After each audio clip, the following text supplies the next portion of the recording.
para um desempenho ótimo e treinar para desempenhar algo específico. Uhum.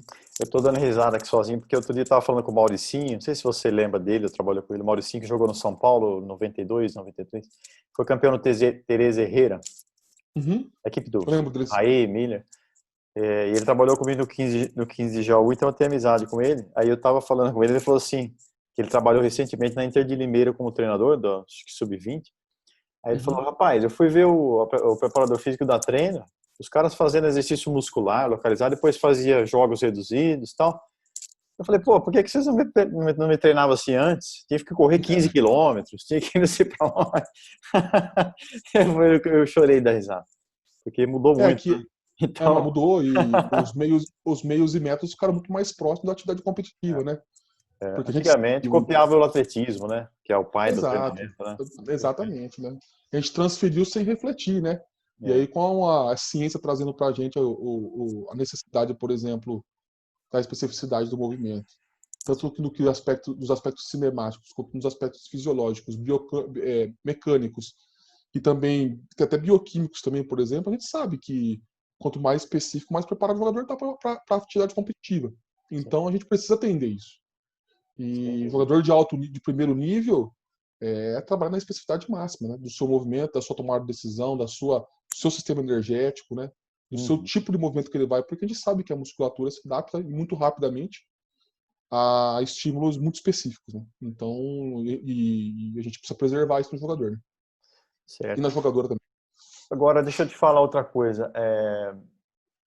Aquela frase popular assim, fulano nasceu para jogar, ele tem o dom de jogar. Como é que você vê isso? Vou te provocar um pouquinho, porque eu sei que você estuda isso. A questão por que ninguém nasceu para esquiar no Brasil, né? Será que ninguém é incapaz, por exemplo, esquiadores de meio fundo, né, que são os que têm o maior VO2 máximo, né, que É, a potência aeróbica mais elevada, né? Você teve lá no Canadá e você viu como que é o frio, a diferença. A gente está Mas vivendo um pouco o que não eles vivem tive, lá, né? não tive coragem de esquiar, não. Eu acho que é. Não. Mas hoje a Eu gente está fui na ver. quarentena, hoje a gente está na quarentena aqui vendo como que é a vida deles, né, com frio É, rigoroso, inverno, né? é mesmo, é mesmo. Quanto que isso restringe as oportunidades de práticas em É espaços mesmo, livres, né? é mesmo. E essa questão é uma questão assim, prof, que para mim é muito tranquila de responder. Eu vou dar um percurso para você como que eu cheguei assim no que eu Uhum, penso hoje, né? tá. Que o que me move não são as respostas, são as perguntas, né? Uhum, E quando eu estava na graduação, e ele foi até membro da minha banca de doutorado, eu li o trabalho de doutoramento do professor João Paulo Borim, que é um uhum, trabalho super interessante. O professor Borim, naquela ocasião, ele estudou a manifestação genotípica dos jogadores de basquete, mas pela impressão digital, pelos dermatoglifos. E, e ele pegou os grupos de jogadores de basquete e ele coletou as impressões digital e, num duplo cego, ele separou ele um papiloscopista experiente para tentar verificar se ele conseguia, por intermédio da... Existe um padrão de impressão digital, que é arco, verticílio e prisília, né? Que, de acordo com... está relacionado com o tipo de competência motora que o sujeito desempenha. E eles conseguiram separar os grupos no duplo cego com uhum, 95% de confiança pela análise determinante de Fischer, de certo. acordo com o nível competitivo pela impressão digital. E eu vi aquilo, eu fiquei fascinado, cara. Falei, puta vida. Isso aí é... Qual que era a minha ideia? Eu pensei, cara, eu tentei ser goleiro de futebol, né? E um dos temas mais importantes Eu ia que chegar lá, calma que eu vou chegar no é, goleiro, calma. e aí a gente... Eu, na categoria de base, muitos gostam de seleção de talentos, né? Tal.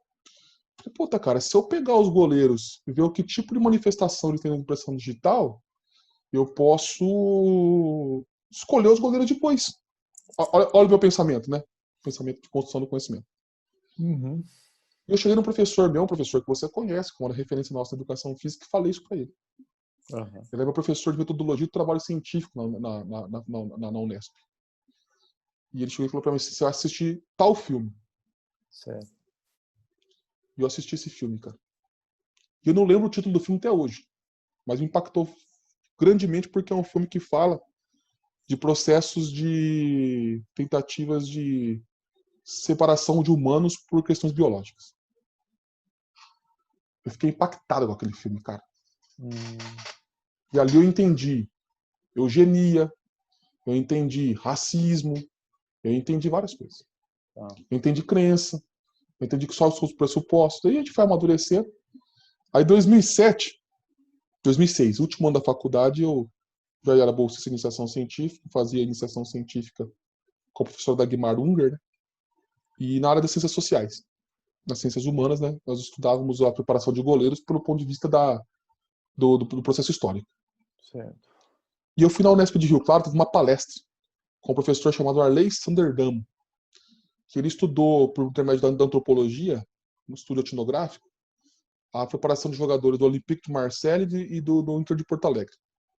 E a tese dele ganhou o prêmio Ampul, de melhor tese daquele ano, de 2007. Um trabalho fantástico que virou um livro chamado Dom à Profissão. E o professor Arley traz no livro quais são os paradigmas que está por trás disso. É a primeira vez que eu estou contando essa história do prof. Nunca contei essa história da forma que eu estou contando hoje. Muito legal, obrigado. É isso, é. E aí eu fui ler a tese dele. Fiquei maravilhado com a apresentação dele, um cara super simpático, um cara 10. E eu fui ler a produção dele, eu li o livro dele, eu li a tese primeiro, depois eu li o livro dele, que foi a adaptação da tese. Lá ele fala a seguinte situação. Existe um paradigma, que o paradigma é o ponto de vista, né? A episteme está por trás daquele, né? O óculos que você enxerga o mundo. Né? No futebol, que é o paradigma do dom dádiva ou dom talento. O dom dádiva, os dois têm a questão que eles trazem consigo que o rendimento esportivo é inato. Só que a diferença de um para outro é que tem coisas que são inatas, mas um pequeno residual que pode ser mudado pela cultura, né? Mas no dom dádiva, além de ser inato, é divino. Daí vem aquela célebre frase do Romário que fala pra gente que Deus apontou o dedo e falou, ele é o cara, né? E o que acontece é que até aí não tem problema nenhum. O problema são os desdobramentos dessa concepção. Porque isso toca em crença, isso toca em religião, isso toca em coisas que a gente, como sociedade, a gente está presente, né? E aí eu tenho um autor que você conhece bem, que é o Júlio Garganta, um dos textos dele, tem um texto do Congresso em Valência muito legal dele. Ele fala com as consequências disso. E uma das consequências é, se o jogador nasce com competências que são determinantes para o rendimento qual é o papel do treino? Qual é o nosso papel?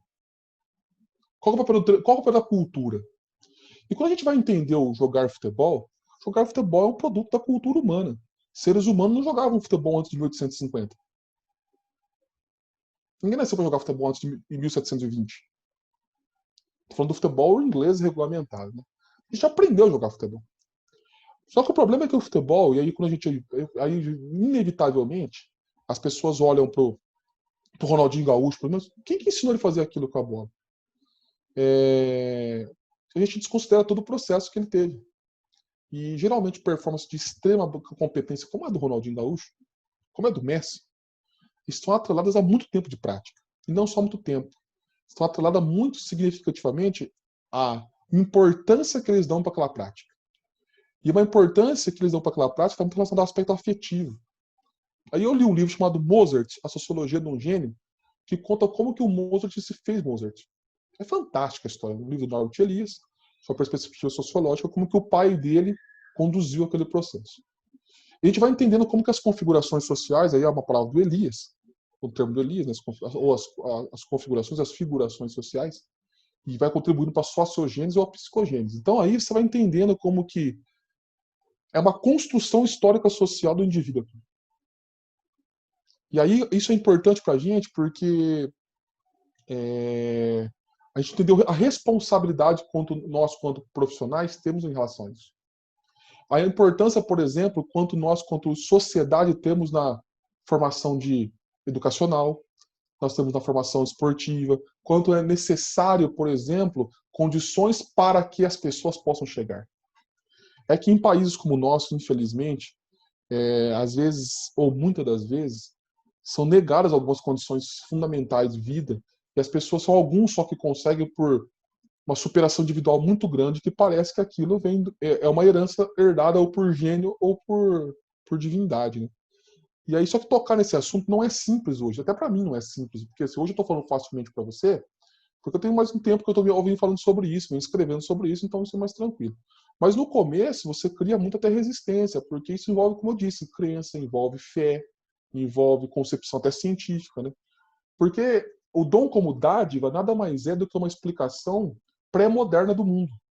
Lá na Idade Média a gente explicava os fenômenos naturais, ou as questões, por exemplo, fosse mais pela pandemia, por exemplo, porque alguma instituição religiosa quis assim. Na Idade Moderna a gente explicou por questões científicas, que também isso